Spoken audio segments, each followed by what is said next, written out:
Wesibe for media, yefe tukusensonga. Nensinkana abantu nga beefula abagala okunnyamba ate nga nabo bagala kweyuzinga kuba nina n'omusajja omukulu gwe nasinkana najja n'ewaka nalaba mama wange omusajja nga mukulu yangamba alina emyaka 62 nangamba ayagala kunnyamba simanya agenda kunfunira passport naye nambulizabuliza ku bipapula bya passport nanimbalimba simanya musange ku ministries ntuukawo nga atantwala makage bwe yatuuka nangamba ate nfunye muwala wange ng'ayogera nga ganfunye muwala wange bwe twatuuka mu maka ate nga naye ayagala kunkoza kugana ntandikira ddala okwekyawa nangamba kati bwe yatuuka we navaayo nangamba kati olwedde nabitunulamu nengamba oba ayina obuzibu obumutuuse kuba yangamba mbu ndi musajja mukulu my body betrayed me naye nkyayagala okuyamba olwedde okulidde mu nnaku nengamba oba ali mutuufu nengezaako kumuwa chance ndaba oba anannyamba nga mpulira njagala omuntu ajja nnyambi naye nga I needed those omuntu agoinga through these mental illnesses aba tewafuna mu bulamu bwo tewanako mukwano gwo nti best friend wo emikwano gyabaawo naye obulizibu obuliwo actually mu nsi omuntu bw'oba toli ku level ye atuuka nalaba ng'omumenya kati nze nalina obulamu bwe nayitangamu ebiseera ebisinga nga bwakunyigirizibwa ng'omukwano newe guba guze ndooza nga atuuka ng'omumenya gwe totereera obeerawo buli kaseera naye nga I'm going through mental illness. Depression wagivaamu otya? Tulaba kati actually nze njagala nnyo ebintu by'okuyimba njagala nnyo ne music lwakuba sigamba nti oba njagala okuba omuyimbi nalinga njagala nnyo okubeera omuyimbi wa covers nga njagala nnyo ebintu by'okuyimba songa ebiseera ebisinga bwe mba nina kyempitamu I sing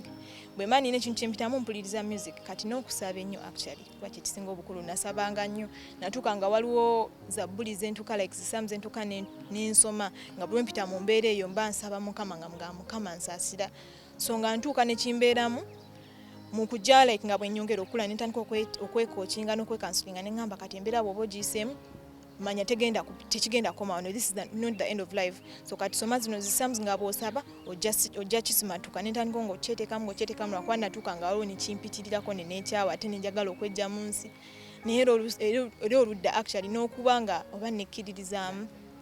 nalinga nekkiririzaamu nnyo kuba ebiseera bwe natuuka nga ndi mu depression naye nga nkera ku makya nengamba nga nkola nga ngenda kera ku makya nyambale bulungi netegeke bulungi kuba nze muntu atayagala kulabika bubi nze muntu atayagala kulaga mbeera actually abantu bwe balaba nekino ekintu kikulu nnyo nti abantu bamanyi oba maybe abawala abarapingira be bano abawala b'oku byalo biki naye n'abantu abalabika like omuntu gola ne waba mu office bino ebintu bibatuukako yeah so nze nabeeranga saagala kulabika bubi saagala so ng'ekyo kyokka nina omuntu ndowooza gwe neecreatingira oyo nga ngamba njagala kubeera bwe njagala kubeerako obulungi njagala kati nekwetekamu nti bwe natandikira okwetekamu nenga njagala kusharinga my story I want to share my story kati nga bwe njagala giving up negamba you have oyina ekyokutuukiriza oyina ebbanja luyina eri mukama kuba natuuka nengamba this is my purpose mukama kino kyeyanterawo okuyamba abantu kati nga bwe njagala giving up nengamba mu story yange there is hope wajja kubeerawo enjawulo mu bulamu bwange wajja kubeerawo enjawulo mu bulamu bw'abantu ate nze nakulanga nnyo nga njagala nnyo okuyamba. Waliwo ng'embe agamba nti obulamu gwe abulagira kyoyagala obeere tokkiriza kubeera eyo obulamu ne bukusukkulumako n'olowooza okwijja mu bulamu bw'ensi eno jjukira nti okyalina ebyokukola bingi jjukira nti waliwo abantu abakulinamu essuubi nga gwe olina okubataasa oba abaana b'onoozaala nga bagenda okubataasa nga tunalowooza kujja mu bulamu bw'ensi eno sooka olowooze nti mukama okuntonda okuteeka ku nsi bino byempitamu yamanya nti ndibiyitamu nze muzzukulu wa Kabajja omugeyese bunya tuli ku SB4 Media tugusa ensonga gyosinzidde okubeera ng'otulaba tukwaniriza mu kitundu kyaffe kino ekyokubiri twabasuubiza tetujja kudda n'ekitundu ekyokubiri ne muganda waffe Alba yasharinga emboozi ye wano eno emboozi yakutaka abantu bangi ku mitima era kyemmanyi yasomesa abantu baali bangi naye olunaku olwaleero ngambye abadde ambuzeeko nnyo nabadde ndi awo nga nkubidde kasimu nagamba SB4 mpulira obulamu buganye ne mubuuza ate kiki nanyumizaamu beyanyumiriza ne sagala byesigaliza songa ki tumuleese olunaku lwaleero tusharinga emboozi eno oba oli awo amagezi ge tunaaweŋŋana gagenda okubeera nga gatuwangaza ku nsi Womaru ali ku kamera nga bulijjo kujjukiza nti nze muzzukulu wa Kabajja omugeyese bunya naye nga bannaffe bali Dubai mbatumiddeko nnyo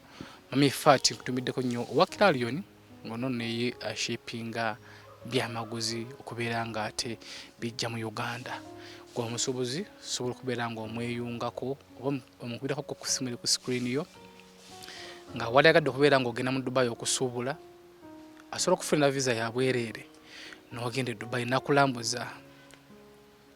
Olina okusuubula emmaali eyo, omala ogisuubula n'agikutikkira n'agikuleetera mu Uganda. Naku bunaku emmaali eyo ebeera emaze okubeera ng'etuuka mu Uganda. Nentumirako ko papa wange Mr. Michael Mukalazi wa Mukaronet Global Services. Mirimu nnaku zino ndaba ogikutte kannabwala. Webale kubeera nga oweereza eggwanga, webale kubeera nga ate bannayuganda bakukwasaganyiza emirimu. Oyo nno akwasaganya emirimu mu ggwanga lya Dubai omwo. Abaana balemereddwa, abanoonya emirimu. Mr. Mukalazi Michael wa Mukaronet Global Services ajja kubeera nga akuyamba, akukwasaganya, akuconnectinga, omuyite kayungirizi ku mirimu. Twine Alba, osaze weight. Kituufu osaze weight. Embeera tebadde nnungi nnyo kutwaliza awamu. Nja kutandika n'ensonga lwaki nali nasalawo okusharinga story yange. Okuva dda saazuukuka lunaku lumu ne ngamba kansharinga story yange nti oba njagala buyambi nti oba njagala ki. Nalina ekirooto kuba experiences ze nayitamu nga bwe nakyogera I think before ne ngamba nti buli omu alina papasi ye mu nsi eno, buli omu alina ensonga lwaki Mukama yamutonda. Ate ebiseera ebisinga ebintu bye tuyitamu mu bulamu bye bituleetera okumanya our purpose in life. So nayita mu bintu bye nayitamu ebitaali birungi, ebitanneeyagaza nti oba mbyenyumirizaamu. Ensobi ze nakola nze ng'omuntu kuba sijja gamba nti I don't take ownership mu byabeerawo. Nalina ensobi zange ze nakola ng'omuntu naye sigamba nti nabyagala ebyantuukako. So ne ngamba mu byonna bye nayitamu ne ndowooza okuba engeri gye nali omwana omuwala. Ne ngamba sinze mwana omuwala nzekka ali ku nsi.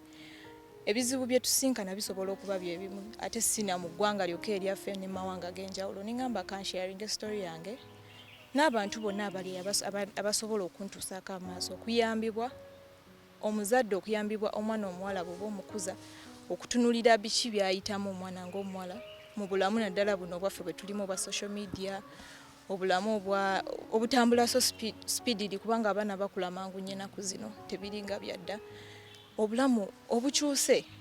Ne ngamba kansharinga story yange abazadde okumanya, omwana omuwala eyo okumanya abataliiko bazadde kuba abamu tebalina bazadde, ataliiko omuzadde okumanya bintu ki by'oyinza okusisinkana eyo mu maaso mu bulamu bw'oba tolina kubuulirira, bw'oba tolina ku guidance, bw'oba tolina kunnyonnyola nti omwana omuwala olina kwekuuma bw'oti oba olina okukola bw'oti ne bw'oti. Nensalawo okuyamba abantu era nja kwebaza abo bonna abandaba baali bandabyeko ne bantuukirira okunebaza ekyo kye nakola. But kyanaku nnyo nekyali kirooto kye nali nina nti maybe nsobola okufuna omuntu asobola okunkwatako ne tukola ekintu ekisingako wano, okukozesa eddoboozi lyange okusingako wano kuba abantu ebiseera ebisinga bwe nabagamba nga ngenda sharinga story yange bangamba nga tewali agenda kuwuliriza, ensi tegenda kuwuliriza, toli celebrity, tewali akumanyi, tewali ajja kuwa matu. Naye nensalawo ne ngamba kantekinga step ndabe ekiyinza okuvaamu. So nenkola bye nakola nensuubira okubeera nti nsobola okukola ekisingako wano kyekyali ekirooto kyange, okubeera recognized not only for ebintu by'empiseemu but as well for being a person eyavaayo ng'omukyalo okulaga abaana abawala oba abakyala abayise mu buzibu buno okwatibwa oba balina mental illness, obulwadde bw'omutwe, okumanya nti ne bw'oba oyise mu mbeera yonna osobola okuvuunuka byonna by'oba oyiseemu, oba osobola okumikinga ekyo kyonna kyoyagala mu bulamu bwo, however much omitinze challenges ez'enjawulo mu bulamu. But ekyennaku nti simanyi oba nalootera wantu wakyamu, I had a dream mu kifo ekikyamu oba around the wrong people, because mu kusooka nali nkimanyi kuba nayogerako ne muzadde wange gwe mbeera ne mama wange. Ne mugamba kuba abantu abasinga bali bangamba abantu bagenda kuvuma, abantu bagenda kutunulira mu ngeri gye baagadde, naye ne ngamba ne mama wange nangumya nangamba abajja okuvuma bajja kuvuma, naye abajja okusima bajja kusima, ate n'ayinza okuyamba ayinza oveeyo. So kola gwe kyoya kyoyagala okola ku mutima. So nali expecting negativity from the world, nali expecting negativity from people. Naye ate ekisinga okwasa ennaku nti ebiseera ebisinga nti mu byonna challenges nayitangamu nze neebererangawo. I was the only person who was there for myself, because n'omuntu gwe nali ninawo mama wange alinga my backbone. ng'ate bwe mba n'obunafu bwange mbuteeka ku ye ate naye nakuwaloba n'ayisibwa bubi. So ne ntuuka mu kiseera nga nze nzekka eyeemalirira. So ekisinza okunyigiriza nti obulamu bwange ndaba bwakyuka. I thought it would have changed for the better, but right now mpulira nga oba nzitowereddwa okusinziira kuba luli nalinga maybe neebikidde mu kye nali ndimu, but right now ne bwe mba ntambula butambuzi ku luguudo mbeera ndaba abantu abasinga nga bantunye oba nga bandabanga oba ki, abantu abamu bandaba bamanyi oba ndi mulwadde. Kwegamba treatment y'abantu abali around me erimu ku affecting ate ekisinga okunnuma nti nalibadde mugumu kubanga ebiseera ebisinga gwoba teweemalirira osobola okubeerawo n'abantu abakubeererawo ne bakugumya kubanga abantu abasinga bagamba woba oyita mu mbeera embi n'abantu abalala kikugumya n'abantu abalala bayita mu mbeera embi naye ebiseera ebisinga abantu naddala omuntu nze kati alina mental illness, I suffer with depression. Okuva we natandika okusharinga my stories natuukanga nenfuna zi break like ne breaking her down. Naye nga abantu abasinga abali around me like tebasobola ku understanding capacity ya kintu kyendi mu kudiringa nakyo. Like I used to see negative comments about me ate n'ekirala abantu abali around me nga tebamanyi nti tebalina bindaga nga bamu babinsindikira ne bandaga abantu bye banjogerako. Naye nga abantu tebasobola like understandinga kiki nze ng'omuntu nannyini buzito bwe nnina. Ogenda nti ku interview gye twakolako yemu ku cause lwaki oli mu mbeera bw'eti? Actually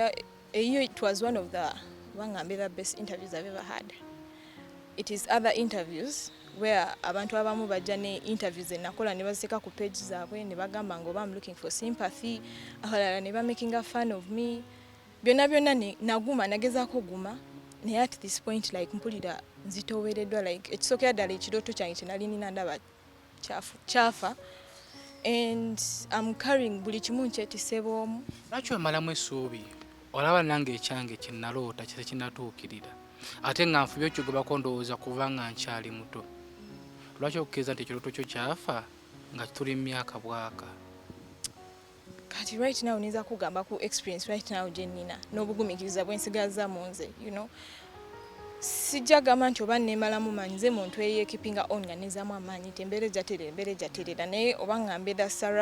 surrounding gye nnina around me eri mu kumbringinga down and the fact that buli kimu nti ndi mu kyemalira nzekka kuba kati nze obuzibu bwe nnina I have mental illness and abantu tebamanyi buzito ki kino ekintu bwe kirina. Nze muntu abeera around people nembeera nga tuseka tuli fine nenzirayo waka nentandika okukaaba nentandika okwejjusa obulamu nentandika okwebuuza oba waki ndi mulamu biki. So kino ekintu kye nnakoola kye kyalinga oba ngambe essuubi lyange. So ate bwe nakikola ebiseera ebisinga like abantu abamu bali around me actually batukana ne ngamba oba bye nayogera saali byogedde oba saali yogedde buli kimu kye nayogera, but at the end of the day sirina kintu sajja ku TV oba ku interviews nempemula. Sirina kintu kye najja nenjogera nti oba nina kye nakola kye nali neeyagaliza. Yes tukola ensobi naye ate omuntu okuva eri n'akujajinga ate ng'omuntu akumanyi. Alba ngenda kugira mu katini nti obulamu bwe tutambuliramu gwe kyokola okusanyusa obulamu bwo obakola nga kigenda kuyamba gwenga gwe okuyamba ate omuntu ali eyo alaba nga tewali kikoze badde omanyi nti obulamu bwe tutambuliramu. So I think gwe woovangayo n'okola ekintu nga wavaayo n'osharinga story yo si buli omuntu kyamusanyusa and nabino ebintu bye tukola right now nyinza oba nga ndi wano ndi mu kuweereza nolaba comments ezimu nga nange zantaakinga. So ebyo nabyo mulamu olina okubiyitamu ate bitandika butandisi kitegeera tekikwetera bulamu gamba nti obwera nga bukuzitoweredde okyali mwana muto okyalina abantu abakwagala nga ffe abantu abakola bye bakwagala. So kutanga okufulumya ekigambo nti obulamu bukuzitoweredde ekigambo kinene kimanyi ekyo kituufu naye I think oba just like a support system eri solid like abantu okubeerawo nga baremindinga like solid because nga I think nakyogerako luli nti omuntu okudiringa ne mental illness actually ebiseera ebisinga ngamba singa kyali kintu kyensobola okulaga outside of my body kubanga nange bye okungumya right now mbeera neegumya in that manner naye wawe entuka nga kinsuseeko and actually ebintu bye nayitamu it is not something easy to overcome on your own because I've never gotten any professional help and mu biseera bino bye mbaddemu actually it is the first time when natuuka ne mpulira nga njagala oba kwogerako ne therapist oba omuntu counseling kuba before nawuliranga nga saga kwogera na muntu n'omu but si kye kintu ekyangu kyo overcominga ng'oli bw'omu ate bwe mbadde nga ndi nze abadde nga bebeerawo yes mbadde nga n'emikwano nga gibeewo naye nga tebasobola ku understandinga like obulemu bwe nnina tewali asobola bu understandinga so nga ngamba oba singa ekintu kyensafaringa nakyo omuntu asobola okiraba kungulu because nange sinze yali agadde okera ku makya nenzirawo obulamu bwange era recently nayogera ne mama wange ne mugamba naye mami amazima singa obadde tokyali mulamu kuba gwe muntu yekka gwendaba nfaako nze singa nejjeewo dda efa tunalowooza kukwejjako kukwejjawo mu bulamu bwansi walowooza ku baana b'ogenda okuzaala oba abantu abakulinamu essuubi gwenga gwoyinza okuba nga teweeramu mugaso ku nsi naye ate nga abalaba omugaso mu ggwe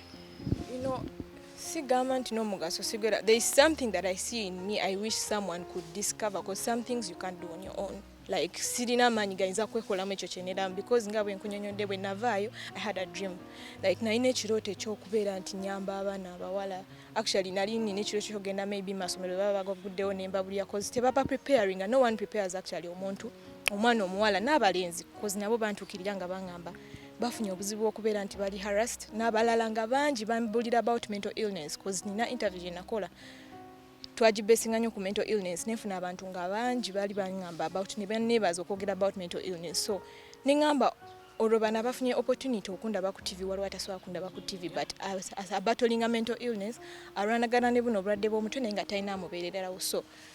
ebintu bye nali njagala like of course sisobola bikola bwomu and obunafu it is sad nti sisobola kubeera ekyo kyenjagala by myself sisobola kukyetuusaako era kyanzizayo nendowooza abantu bwe bagamba tewali agenda kuwuliriza because you're not a celebrity I do have a dream I would want to have kids nembabeererawo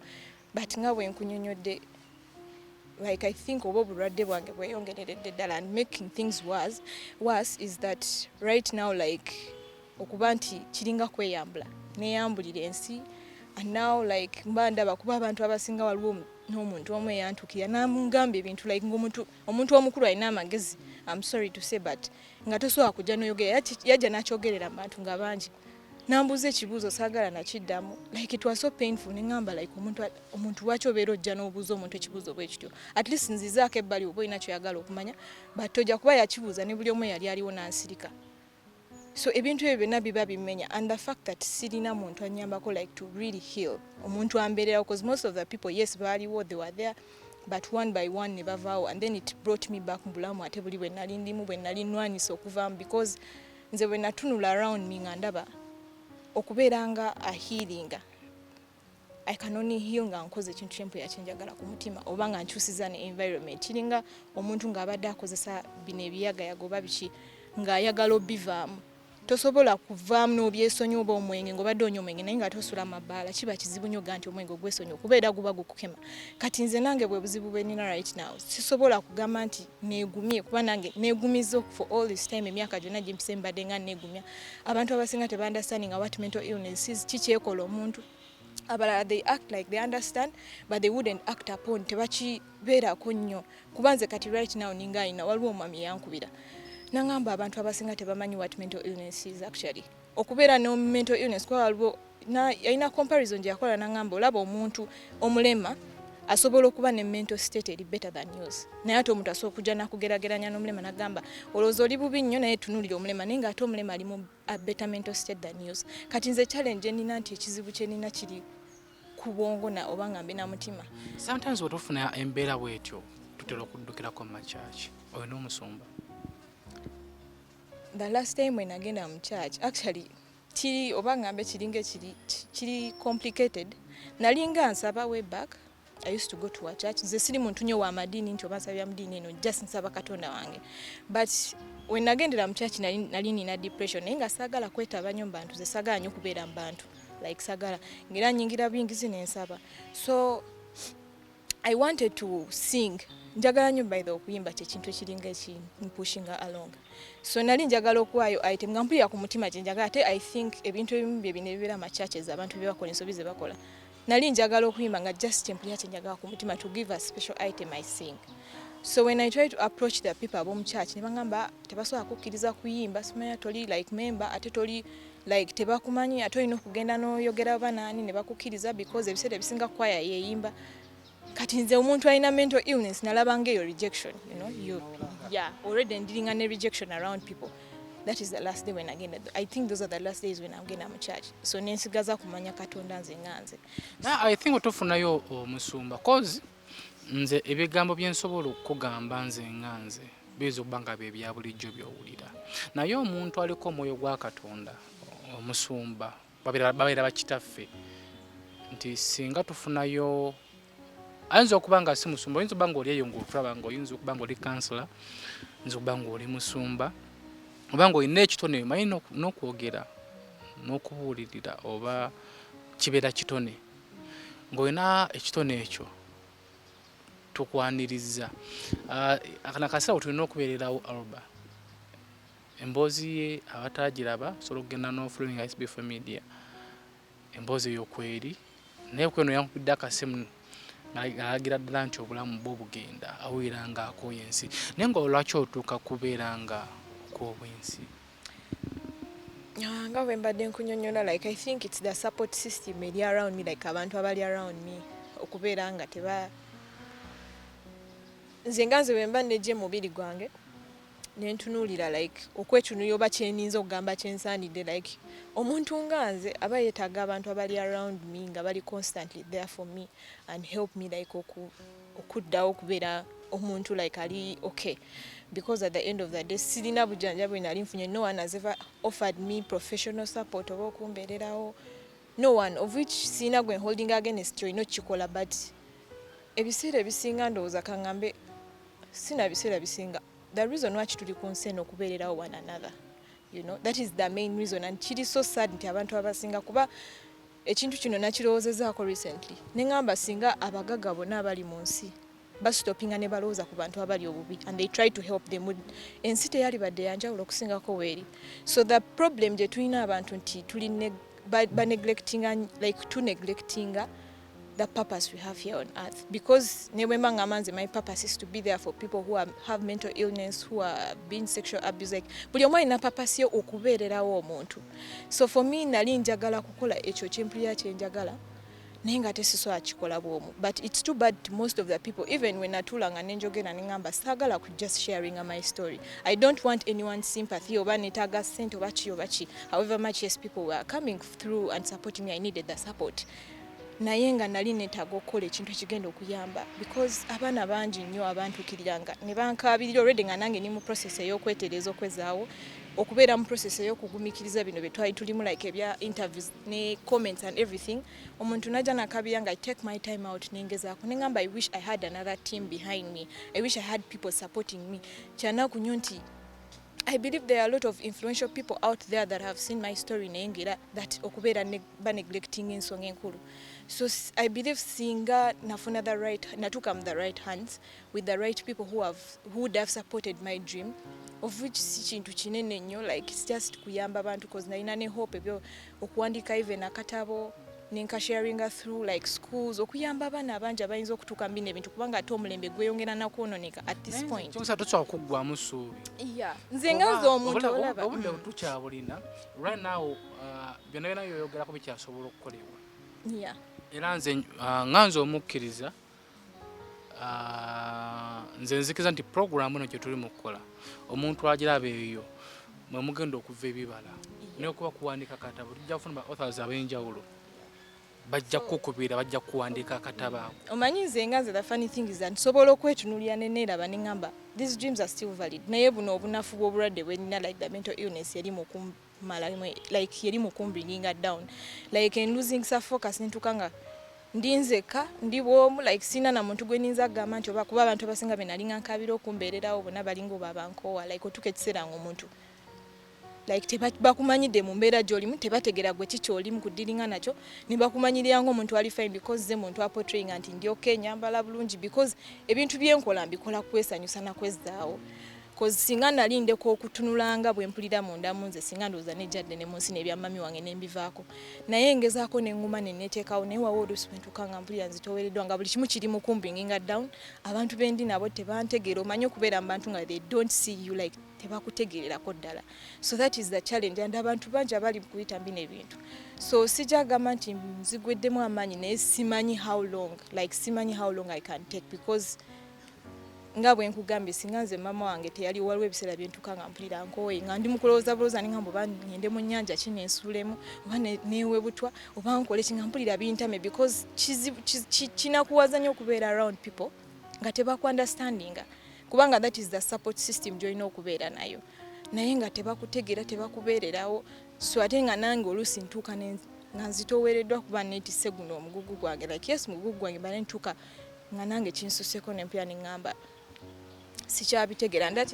naate waliwo kyendowoozezza omanyi nti ate waliwo abantu abakwegomba ng'ate bo bali bubi okukusinga kyeŋŋambye nti kituufu omuntu asobola okuba obubi okunsinga oba asobola okubeera mu mbeera embi okunsinga naye ate tekisobola kumakinga my illness any better kubanga right now nze ndiringa na bulwadde kyova nkugambye natuuse ekiseera nempulira nga njagala nakwogerako na kansula neŋŋamba mpulira neetaaga kansula because that is one step okuyamba omuntu alina mental illness buno bulwadde bw'omutwe because nga bwe nkunyonyodde nange ebiseera ebisinga nezaamu amaanyi neŋŋamba naye omanyi toli bubi nnyo abantu bangi abakwegomba okubeerako nga ggwe abeegomba okutunulako nga ggwe abeegomba okubeerako nga nebyoyina naye ng'oba olaba actually olaba n'abantu abagaga they suffer depression nga they have everything alina amamotoka alina ennyumba naye nga alina obulwadde bulimu kumumenya kati nze ate sirina nabwendi okutuukako ku mugagga naye olaba omuntu omugagga alwanagana n'ebirwadde bino owulira abagagga yafudde depression mutima biki depression buno bulwadde actually it is a illness that I don't even know simanyi ngeri gye nninza bujjanjaba simanyi ngeri I think obujjanjaba kusooka kwekirizaamu ggwe nga ggwe omanyi waliwo entalo ze tulwana nga teragenda dde okulwanira waliwo empitalo z'omwoyo n'ez'omubiri nti omuntu asobola okuba nga akola bulabi kati nga nze wondolaba bwe nti naye nga nange nina olutalo lumu lwennwana nga tosobola naye kasi toba nga wekkiririzaamu nti nteekwa okuluwangula omanyi ate abantu mu society gye tubeeramu abantu abasinga bagakulaba ng'oli mu kukaaba bagala kukulaba ng'oli bubi naye ate nze nga nze waliwo ekintu kyembiriivinga nti nina obapulovinga nembalaga nti ndi musanyufu otalo nendulwana ate nenduwangula I think wasita weteekamu ekyo ekintu nti society eno okubalaga nti ndi bubi bo kye baagala naye before nga tunafuna kansala oba kufuna pastor oba wekennyini weewa amaanyi wezeemu amaanyi olwana olutalo olwo olwana olutalo lwa society gy'olimu olwana olutalo lwo ku mulimu gy'okolera abantu bawangala nabo olwana olutalo lw'entunulayo oba oli awo nti bano betulindirira okujja abagenda tukansolinga bagenda kutusabira bagenda okujja nga bongerezaako bongereza nze omwaka ogujja Alba sagala kukola nga tuli bwe tuti era nange kye nali njagala nga omwaka guno actually bwe nali nagamba nga njagala omwaka guno mbe nga nvudde mu mbeera gye nali ndimu before I shared my story naye we nalabye ndowooza omanyi like era nga we nagaye surrounding yo yesinga okuaffectinga ndowooza when it comes to mental illness bwe nalabye ng'omwaka guli mu kusembe ate nga nzize kuba kati right now natuse nga nziriddeyo ddala mu mbeera eri gye nabadde okkiriza kuddayo ate guno omwaka gukyali tuli mwezi gwa 11 tugenda mu gwa 12 Katonda asobola okukyusa obulamu bwo mu wiiki emu oba mu nnaku 2 obulamu ne bukyukira ddala kituufu so ebirowoozo anyway bye binzijira ndowooza ne ate ebirowoozo byaffe tubicontrollinga wakimanyi ekyo waliwo baddeko nengera kugamba kuwerekeza mba okunze naye muddako mukono ne bankyawa nayita mu buzibu nendowooza nange oba kwetta kwe kusinga waliwo yagaddeko omuntu n'omwagala nebukera ku makya nakukyawa nga akulekedde message ku ssimu nakublockinga ate kyagala kwogera naawe tayagala kuwuliriza ki kyoyogera obeera mu situation eyo ebirowoozo nebyesomba naye mu wiiki ng'emu time otuuka n'ogamba kati nti ekyazze nowoguma n'ogera n'ekiriwo nale mmanyi nti sisobola kubeerawo ng'omuntu oyo siri naye nabeerawo nentambula ate paka we nafuna wendi naye obulamu ne butambula. Alba sawa zino oyinza ebirowoozo nga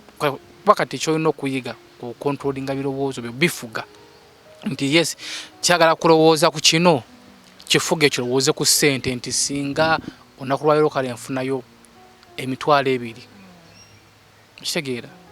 kirowooze ebirowoozo bireme okulowooza ku bibi birowooze ku birungi nti singa kale omwaka ogujja ngendako e Dubai nendya ku ssente olowooze ku birungi ebirowoozo bijja ojja bifuga biviire ddala ku biri sazino bye tulimu. Okwewanga actually ekyo nkikola neneegumya nepushinga kubeera buli lunaku sirina lunaku lwe nali nstopinze ko have much wawe ntuka nga mpulira I need a break oba nveeko ku bantu bendimu bembeera around like nga njagala kuvaawoko naye neŋŋuma buli lunaku nenzuukuka nembeera omuntu gwe baagala okubeera kubanza ebiseera ebisinga nkolera balala tewali muntu asopinga nangamba oba soko olindeko like nawe leero katukolereko kugwenza ebiseera ebisinga obulamu bwawe mbukolera balala nze ntuka n'ekiseera nga saagala na simu yange kuvuga because mba mmanyi balina kye beetaaga from buli omu alina kye yeetaaga from buli omu so ebyo byonna bibeera obanga mental like byongera kwegamba kino kyonna nkiteeka ku surrounding yange because singa mbadde in a different surrounding nga nina maybe ne waba muntu omu baba babiri nga they have that kuba abantu abasinga there is a like waliwo abantu abasinga they feel sorry for you and abalala they really truly care for you ate waliwo n'abalala nga just omubulidde oba ategedde kyoyitamu naye nga tasobola akusigazaaho era ndowooza feeling sorry for you nga wuli atasobola kuba ku dismissing oba nakwejjako naye ng'owulira oli around abantu nga bakoowadda so eyo yonna ye challenge endimu like abantu bendimu mpulira nga no one really cares for me okujjako maama wange lako kintu ekyo olumu ffe tulowooleza abantu okimanyi ekyo ffe tulowooleza abantu wano nsobola okuzza emisango essaawa zino nenzire waka nga mukyala wange talina kyamanyiiko naye muli mba nfiringa ng'aleguti oba akimanyi otukoze n'omusanga ng'anyize embeera olumu ffe tugyeteekamu omuntu kw'osemberedde aba si byaliko obula gwoba okyoza nti byaliko. Anyways, for me ku side yange kituufu ebiseera ebisinga abantu oyinza omulowooleza ekintu naye waliwo omuntu ng'akola ekintu indirectly nga kikulaga so nze reactions okutuuka kweno actually point mbadde nfuna reactions from abantu abali around me so nga reactions zonna ziri negative you know like you just see ng'oyogera n'abantu naye ng'olabira that they are not present in the conversation like bawulidde ebintu bye over and over again like gwabeera mu nnaku buli kaseera gwabeera mu kaba but actually I'm just dealing with depression eri mu kunsombola so nga buli omu gw'oli mu kutuukirira kati natuuka ekiseera sinze essaawa zino actually muzina ennaku zonna n'ebye mbadde ndiringa nabyo that is actually watching and reaching out to you nga mpulira sina na muntu gwe ninza kwogera naye nentuuka ne mpulira nga njagala kwogera na counselor because reaction yonna gye nfuna eri abantu ng'eri negative nga sigamba nti oba nze akirowooza naye ng'omuntu actions ze zaakola oba ebintu byakola nga bikulagira ddala like it's old bakoowa okitegeera ebyo byonna ne bitandika okumbringinga down naye ng'era still ngezaako okwegumya of which era it's an inspiration to people out there ne bw'oba oyita mu mbeera gy'oyitamu still era nga bw'ongambye gwalina okwezaawo mbadde nga ngezaako naye engeri gye kiri nti obuzibu bwenina obuzito bwenina nti bulimu obulwadde ate obulwadde obutali nti kuba tulina different experiences ne bye tuyitamu mu bulamu byanjawulo kati nze bwentunulira nebyenvuddemu byempiseemu nembirowooza byonna nebyendiko kati saawa zinaawo nentandikira ddala okufallinga short like nentandika okugweramu ddala amaanyi essuubi nerinzigwamu kozera waliwo ne mukwano gwange gwe nayogera naye recently nemugamba nina essuubi muze like I have faith naye mpulira omwoyo gwange oba gukooye like gwe gusingira ddala okukoowa like gukooye obwongo yes bwenjogera nsobola okupushinga through naye nga munda mulimu nze amaanyi tegakyandimu mpulira mbikooye like otunulira gy'ovudde newooli kati saawa zino n'abantu like abali around you it's ngatowombawomba amanyi nti mu bulamu bwe tutambuliramu mubeeramu olugendo manyi olugendo mu lugendo olwo mubeeramu obusozi mubeeramu ebikko mubeeramu ebinnya mubeeramu ebisirikko osala okusanga batema mu kkubo right now bwe bulamu bw'olimu bwe tulimu nze nange bwendimu naye nayo bw'olimu nti time egenda kutuuka otuuke gy'olaga nga eno yonna mboozi ng'osobola okunyumizaako omuntu nga nayina mu mbeera bweti ne bweti n'akusekera nga tekisoboka ekibadde okimanyi muganda wange so mbadde nteesa nti olugendo luno nga tuluyitamu oba ng'olutambula kuba buli mwana n'olugendo lwe sawa zino ntambula lwange nawe otambula lwo naye ng'otambula olugendo lwo manya nti waliwo ate gy'olaga waliyo gy'olaga ate mu bulamu nti ojja kutuuka otutuuza abo bazzukulu bo oba abaana bo obanyumize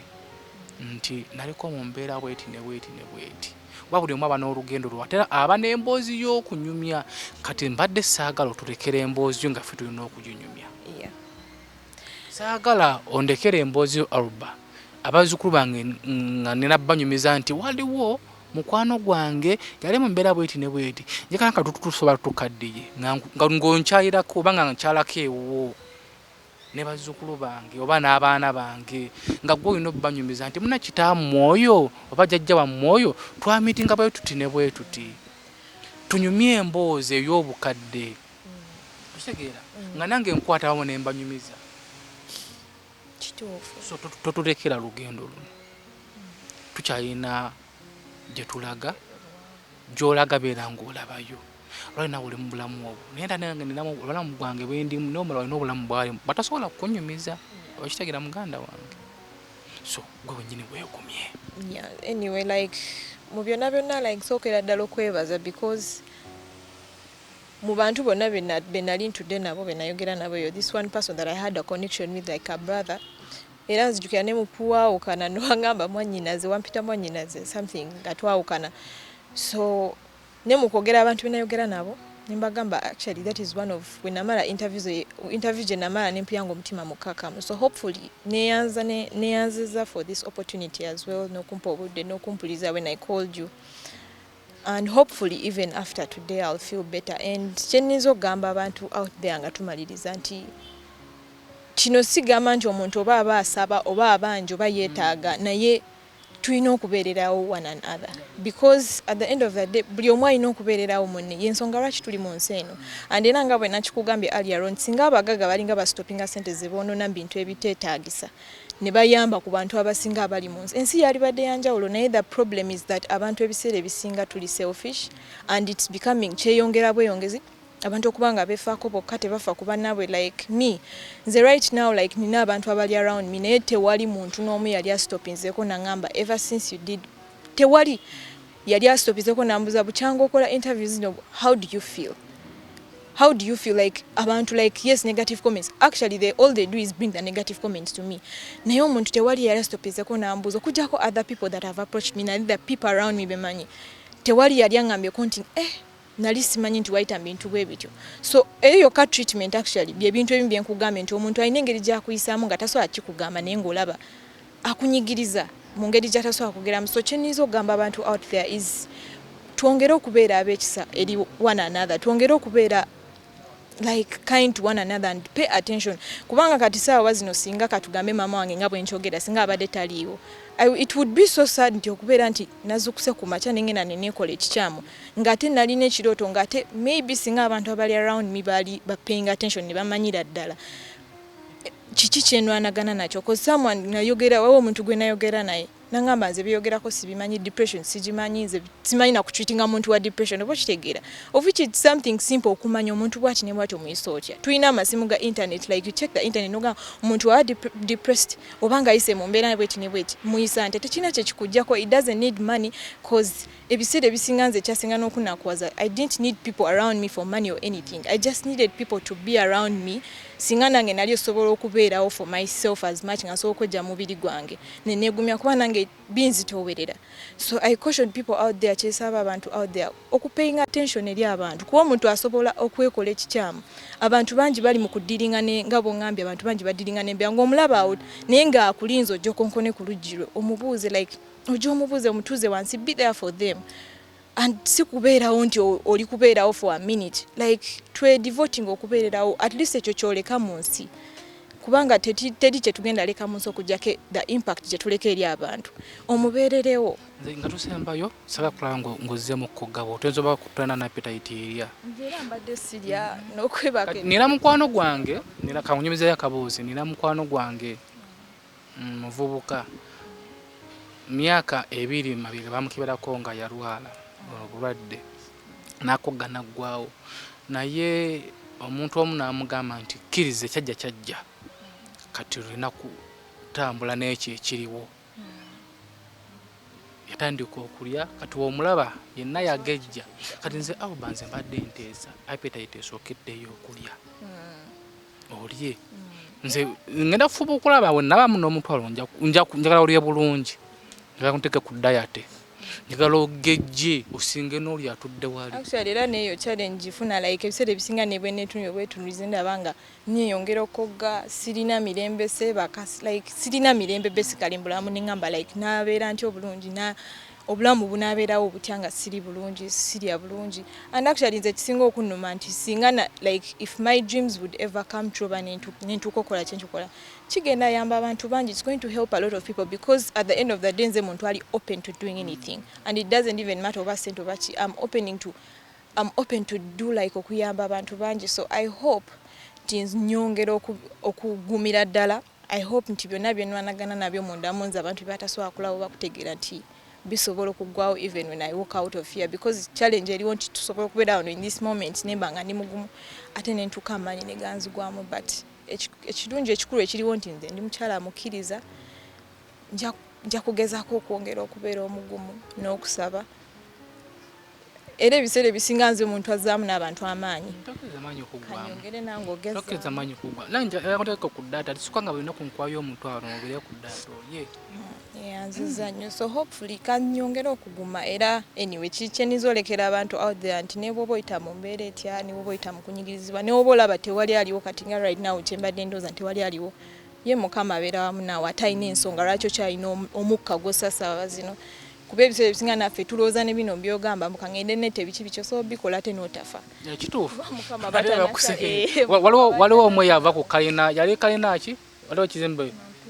yali mabirizi yava nga yagala kwetta naye teyetta right now kati na makanika alina galaji gyakoleramu naye olowooza abantu abamulaba bwe batyo kiki kyamulabamu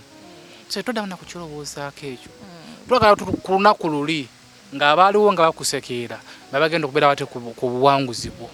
nga banyumya nabo emboozi nti twali naye munnaaye ate nga baagala okukusemberera. Kituufu so neyanziza nnyo opportunity eno neyanziza abali abandabako ne bantukirira bonna I appreciate neyanza buli omu eyansiima byonna bye nakola kuba abantu bangi abankubira abantu bangi abasiima kye nakola kuba kiyamba story gye sharing eyamba abantu bangi and it's so sad nti n'abantu abamu be natulana they have daughters they have children they have families of which abantu abaana bangi actually bayita mu bintu bye batasobola kugamba bazadde baabwe bye batalina gwe bagamba naye okulaba eddoboozi lyange ne story yange ne kibazaamu amaanyi and nkwebaza okuba nti you are even willing to sit down with me again and I hope to sit down with you again actually ngembeera eteredde ddala and neyanza buli omu ali eyo Mukama abawo mu kiseera abakuume. Okay tweyanziza nnyo njagamba nga tudde wano eno otaddeko wait nga emboozi gye tuddako kunyumya ne Alba nga yakunyumya kuseka kusanyuka ekitegedde muganda wange. Okay SB Media tugusa ensonga gwe wenna ali eyo nga oyita mu mbeera nga Alba gyayitamu manya nti oli mu lugendo lwo oyinza okuba nga oli eyo nga waleetazo tweyungako okubeera nga tujjanjaba Alba twawe ennamba yo. I think abaana ababajetaaze genuinely bajja kutukirirawo gye bawe. Yeah. Okay, ayaleetaze ennyamba ya Alba nga waleetaze okwogera nkukko naye tuwombe obwongo fuba okwogerako naye ebigambo ate si mukubiranga omunenya si mukubiranga ate naawe omukabira oba ebizibu byo saa zino twetaaga omuntu asobola okumugamba ebigambo ebigenda okumuzzaamu amaanyi bigambo ebigenda okumutreatinga kuba kati tuli mu kujjanjaba okumubeererawo. Simu ye ojja kuyita ku simu eziri ku screen okwo nkubireko oba ka message kateekeko naddala namba ya Airtel eyo nja kubeera nga nkuforwardingira ennamba ye naye nga gwe tonaba kuggwamu ssuubi nga tonaba kulowooza ku kigambo nti kwejja mu bulamu bwa nsi eno manya nti oli mu lugendo lw'otambula ate nga mu maaso eyo waliyo omanyi sijja gamba nti oba ali mu mbeera embi aleme kuntukira because I know there is a lot of people abali abaagala okwogera nange just okubazaamu amaanyi kuba bangi. I think it would be selfish okubayisamu ate basooke batugire let me just share my number bagifune kuba tetujagamba nti tubashutting it down kuba ne woba oyita mu buzibu bonna era osobola okubeererawo omuntu. So I'll just share my number, sijja kuba that selfish. It is 0700 878819. But enamba eyo tugiteeko ku screen yoko. Yena neetaaze asobola okuntuukirira netwogera. However much nange era ndi mu kuzitowerera siswala kulemererwa kubeererawo omuntu. 0700 878819. Ndowooza namba ogifunye ojja kuba nga oyitirako tubeere nga ati tukwataganira wamu. Alba kansoke nkabaza okunyirira yadde embeera eriwo ovanga ku muntu okukyaza nga azze kuddukira gy'oli naye nga akusinga okunyirira. Nze ndaba gwasiga n'okunyirira okuva wenasembayo okulaba but kyonna kyenyiza okugamba kisa kya Mukama because nga bwe nakugamba nze muntu atayagala kulaga mbeera gye mpitamu kubanga bwe na giving up on nze muntu ayagala okulabika obulungi, nze muntu ayagala okwambala obulungi era mu kyensobodde kyonna ekyo kyensokera ddala I want to look good. So ekyo nakyo kiba ki inspiring omuntu tolina kwevaako nolekerawo okwefaako because olina embeera gy'oyitamu.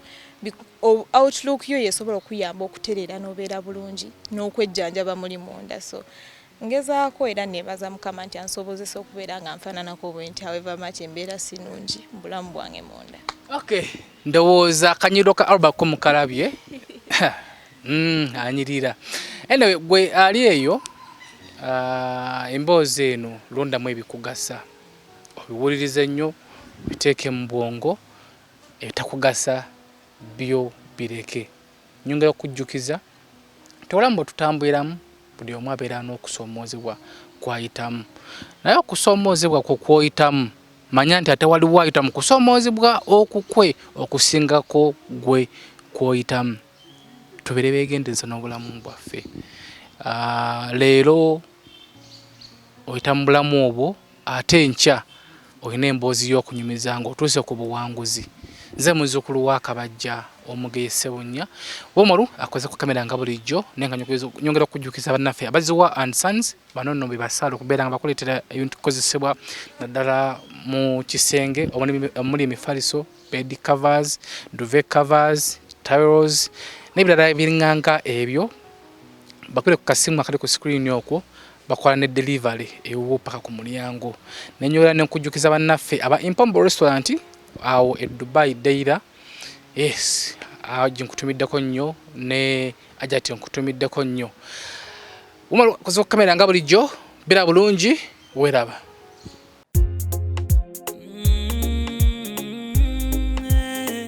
Wesibe for media, yefe tukusensonga.